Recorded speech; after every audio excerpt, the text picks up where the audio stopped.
Hello, my friends. Welcome to the channel. I am Nicole and I do live here in India. And today I'm with my very special friend, Laurence. Hello. And Laurence and I are going to watch a video on the Special Forces mindset and attitude. This is with the Indian Army Major Vivek Jacob, and this was on the Ranveer show. Now, I was actually watching one of our comparisons, like Indian Army. Yeah. And I don't know if this was the comparison one or I think it was the monster song. Mm-hmm. Do you remember that one? I just rewatched it the other day. It's one of it got a lot of views. I'll go ahead and link it up if you haven't already seen it. I'll put it up top here. But we talked about about the Indian Army, Mm-hmm. and the entire discussion was, you were like, I just have so much respect for the people that take up the armed forces. Like, oh, and I was like, oh, I love men in uniform. So you do remember. Yeah. So I'm going to try to look at it from a respectful lens and not just from the fact that I love men in uniform with mindset and attitude. I think it's going to be my view on things. It said that I love men with uniforms and big guns. And yeah, so let's go ahead. You respectfully that they're playing the knife. Yeah, that they were saving lives and helping people. And I was like, big guns. Yeah. So let's see, the Ranveer show, Beer Biceps, it's a really popular one. And, I just Special Forces too. I mean, so hot, right? Oh. Anyway, let's go ahead and take a look. If you haven't already, give me your like, give me your subscribe, and let's go.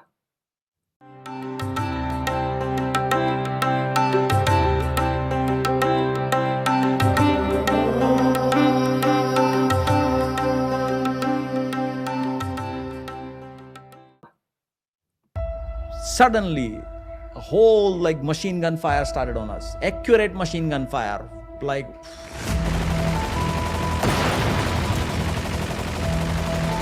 How chaos comes out of the darkness. Boom.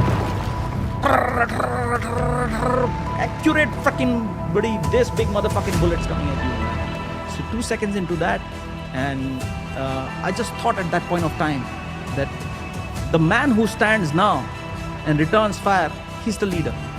So I stood up and I started fucking firing back.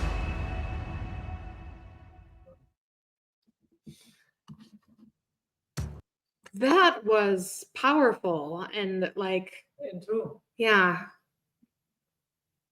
Wow. The Indian Special Forces, for someone who knows about the army, it's considered okay. This is like the most, for lack of a better word, badass part of the army. And there's not much about that out there. And I know it's going to change in the next 10, 20 years, so. But if the change had to begin with this question, how would you introduce the Indian Special Forces to the Indian audiences? Special Forces stand for efficiency. It's the highest form of efficiency that a human being can achieve in this reality. You send me naked in a mountain and you leave me there, I'll get back. And I'll go and do what needs to be done because I've chosen that experience. So that's where the spirit comes from. So 3 years in the NDA and then 1 year in the IMA. And then after all of this intense amount of ragda that you get and you still choose for more, right? So it takes balls to fill in your volunteer form. From the moment you land up at that gate, from there onwards, your life shifts. All your paraphernalia of your ego and your perceptions of yourself and all those things, they dissolve in the amount of energy which is expended or you are exposed to. It just shatters all that is around you, and very quickly you are brought out from there. You come to realize about yourself a lot, of what your body is capable of, what your mind is capable of, what your heart is capable of, and what is there beyond when you give up, when you just let it all go and you're hanging by that thread of choice, because it's a choice you made. So you're hanging by the thread of choice, constantly there. Even if Yamraj comes and stands in front of you, you'll tell her, fucking put a bullet in you, man, get the fuck out of my way. You get through this process, and from what I hear, it's a lot about breaking them and breaking through all the layers, getting to the core. And the process of breaking those layers, some people's cores break, and those are the ones that leave. And the ones who are left with that pure core, They become more powerful. Well, now you have realized yourself, you know what you are. You just look back at what you have gone through for this long period of time, and then you realize that nothing is impossible. Nothing. do you feel that combat also continues your training process? Of course. It's like a painter who hasn't painted. If a special forces soldier has, you've gone through NDA, you've gone through IMA, you've gone through a lot of shit in life, you volunteered, you got into, reached the battalion, gates of hell, and you reached there and you've gone through a process of 6 months of bloody getting screwed up and this, that, and all that, and then you have not seen combat, or you've seen very less of combat, you're not there. So I remember my first combat experience. What happened? I was sitting on top of a mountain. We had to go down and do what we have come there to do. So I was supposed to sit with the radio set and listen. What my team commander told me, you listen and learn. That's what he told me. You keep sitting there. See what happens. So I was sitting and waiting. And then the two squads which were going down for the hit, they were passing by just next to me. Yeah, they were going down. And I knew, fucking, they are going for combat right now. They are going to experience right now. And the last guy was going, and I just told my buddy, I'm also going, bye-bye. And I went down behind the last guy. So I reached there, and I informed my team commander that, sir, I am here now. So he said, okay. And obviously there is no extracting me back from there now, because the contact is going to happen now, right? So he let it be. It was my choice. So, and then first stop, first contact, first hit. That's how I experienced it. I chose it. There is no authority in combat. When the shit is flying and death is like constantly zipping around you, like that, there is no authority. There is no captain, major, colonel, brigadier. Frickin' no one. It's just you and the people who are there with you. And what are you going to do right now? That is what decides leadership there. That is what either keeps it all together or everything is destroyed. In all your missions, you've not seen casualties to the extent where, I don't think you've taken a bullet yourself or you've not had a bullet injury. Nothing. Every fucking time chaos has hit, right? Through that chaos, never taken a bullet.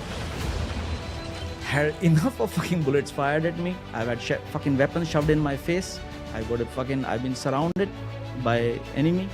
I've opened my hands like this and looked at him in the fucking eye and told him, it's okay, I've killed 4 like you. Okay, kill me, man. Fuck off. Right? And then look beyond what is there to see what is there now. To see it and experience it. Like my whole life flashed in front of it. 3 times it has happened now. Whole life flash like that. It's a flash. It's beyond time. There is no time. It doesn't happen in a microsecond or a 1 second or a 10 seconds or whatever. Just happens. Stuck. So yes, there have been lot of out of control chaos which has come like that. Come suddenly. Come without warning. And got out of it, yeah.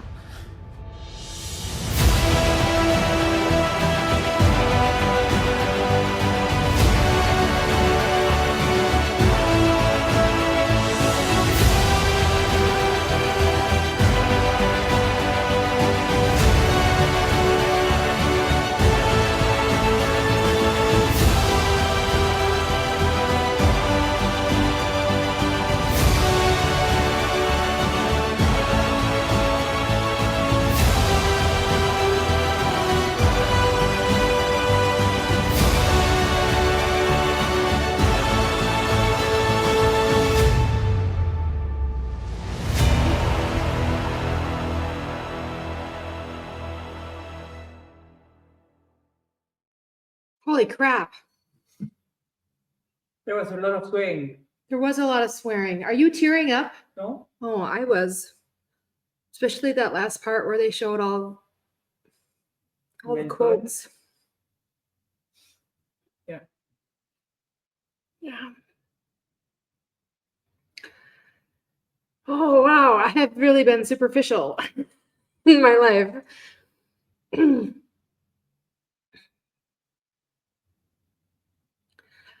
All my respect to you guys in the military armed forces. I mean, you look good. But not just that. But it's not just that. Yeah. So, what a powerful video, and really makes you remember how thankful that we are that we have that protection and that we have people like that that are willing to stand up when they need to and lead. And that's we're so lucky to have that here.